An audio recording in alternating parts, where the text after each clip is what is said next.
So this is the solution to this midterm exam.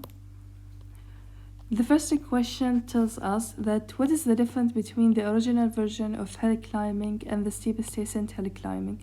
We have to know in the original version of hill climbing that the first state that is better than this current state will become the current state.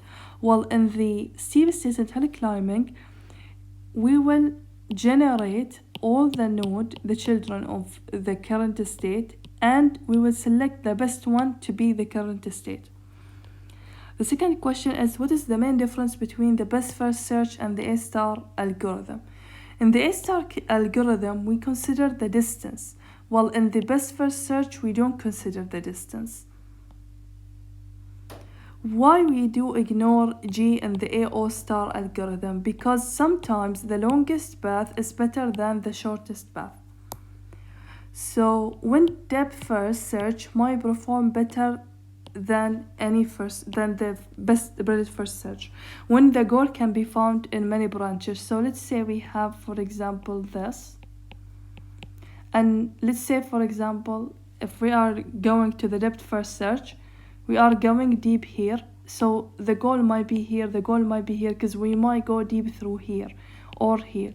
So if the goal can be found either here or here, this might be better than the breadth first search. So when we talk about the control strategy, we say that it have to create a motion. Why do we say that? Because we don't want to be stuck in a loop. We don't want to repeat a state. So if we have a doctor and he is having a doubt of 3 types of diseases in certain patient, and the system he is using detect up to 10 types of diseases, what is the recommended for him to use, forward chaining or backward chaining, and how he should perform that? So he should use backward chaining since he knows the diseases and he wants to check for them whether they are true or not. Since we are using backward chaining, we said backward chaining if we have the goal and we can work from the goal.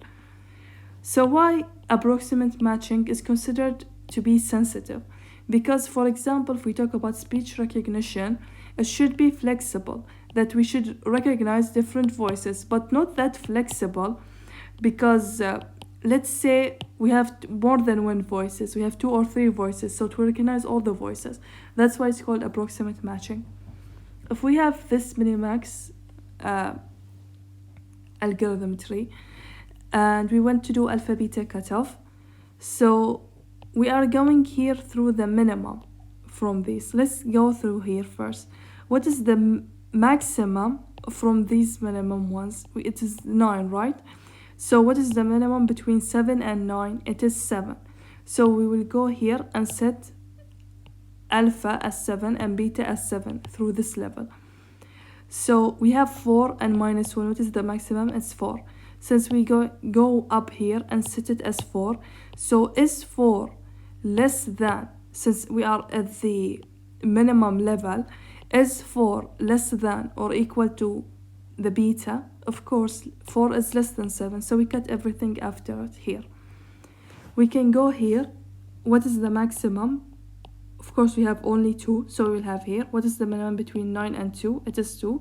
And then we'll get the maximum between 7, 4, and 2. It is 7.